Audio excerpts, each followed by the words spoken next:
नाथाय दुखुनांथाव बाथ्राया बे प्रमद बर' शिफ्ट जानायनि उनाव चिराङाव क'क्राझाराव एबेक्सनसो खालामदों बियो।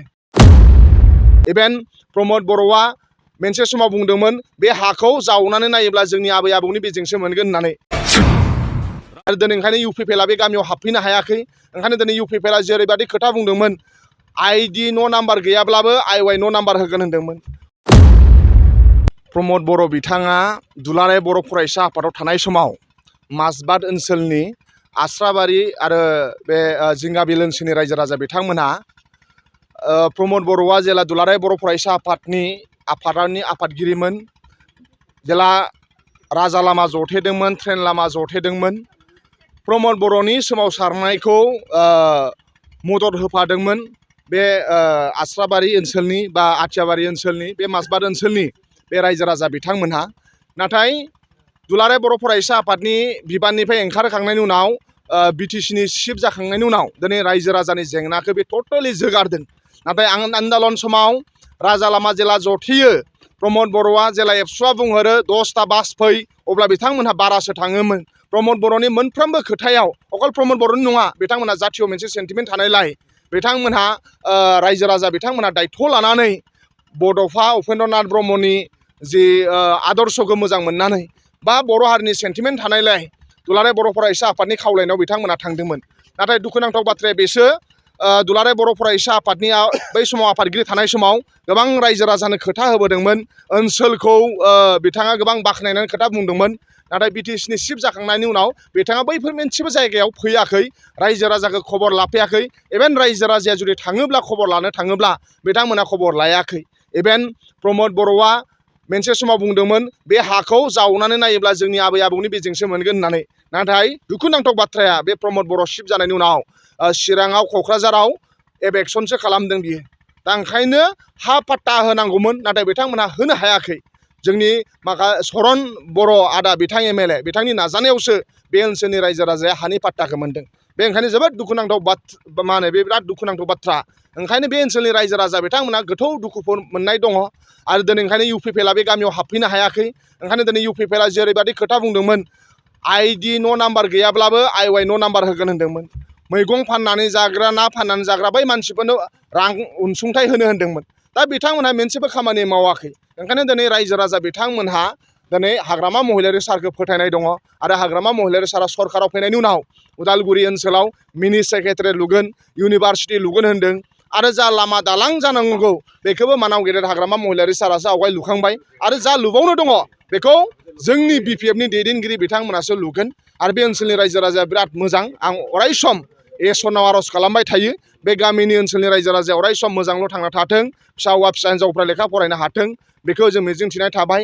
प्रमद बर'आ आवगायहाय बुंदोंमोन गाव एबसुनि आफादगिरि जानानै थानाय समाव बर'नि एमएलए मन्थ्रिफ्राबो थासान्दियाव दिनै मानो माखासे जोंनि बर'नि संग्रामिफ्रा जेलाव थानांगौ होननानै।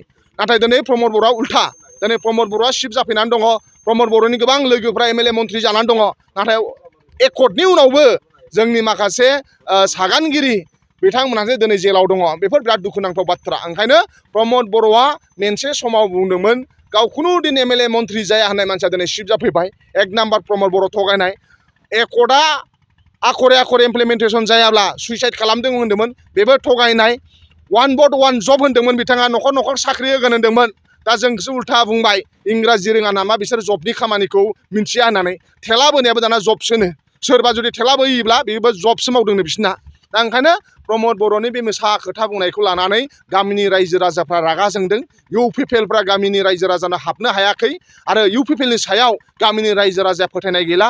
ओंखायनो बाय बाय प्रमद बर', बाय बाय इउपिपिएल, वेलकाम हाग्रामा महिलारि सारखौसो बरायदों। जोंनि मानाव गेदेर हाग्रामा महिलारि सारा जनजागरन रिलि लागोन। आरो बे रिलि जायोब्ला बे ओनसोलनि रायजो राजाया लोब लोब बाहागो लागोन होननानै बे ओनसोलनि रायजो राजाया बिथांमोना जोंनो खोथा होदों। Thank you. माखासे मानसिफोर दङ जायनाखि गेजेरनि मानसि। आरो दुलाराय बर' फरायसा आफादा बै समाव मा मावदोंमोन मा मावाखैमोन, आंबो मोनसे एबसुनि बै समनि दैदेनगिरिमोन। नाथाय माखासे फिसा फिसा भुलखौ माखासे दैदेनगिरिफ्रा मावदों, गिदिर गिदिर भुलखौबो माखासे दैदेनगिरिफ्रा मावदों।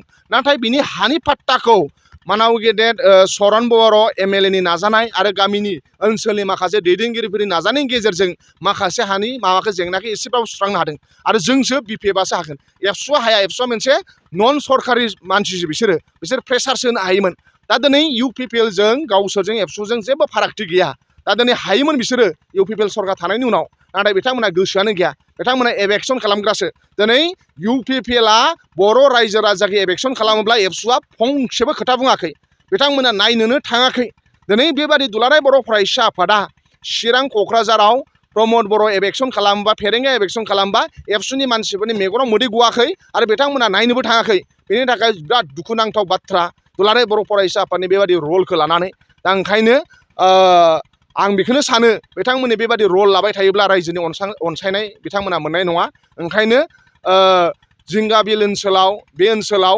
UPPL सरकार दङब्लाबो मोनसेबो मावनायनि सिनानो गैया नाथाय जोंनि अपोजिसन MLAब्लाबो सरन बर' आदाया जथेस्थ' गाव जेरै हायो बेबादि मावनानै नाजादों डेभेलपमेन्टनि माखासे खामानिखौ जों खोथा होदों मानाव गेदेर हाग्रामा महिलारि सार शिफ्ट थानायनि उनाव शिफ्ट जाखांनायनि उनाव सरकार दाखांनायनि उनाव बे ओनसोलनि रायजो राजाया गोबां माखासे दिनैबो एप्लिकेसन होदों आंनो बे एप्लिकेसनफोरखौ लानानै जों हाग्रामा महिलारि सारजों सावरायगोन आरो फैबाय थानाय समाव आं सानो बे ओनसोलनि रायजो राजानि जेंनाखौ फोजोबनो थाखाय जों BPFआ नाजागोन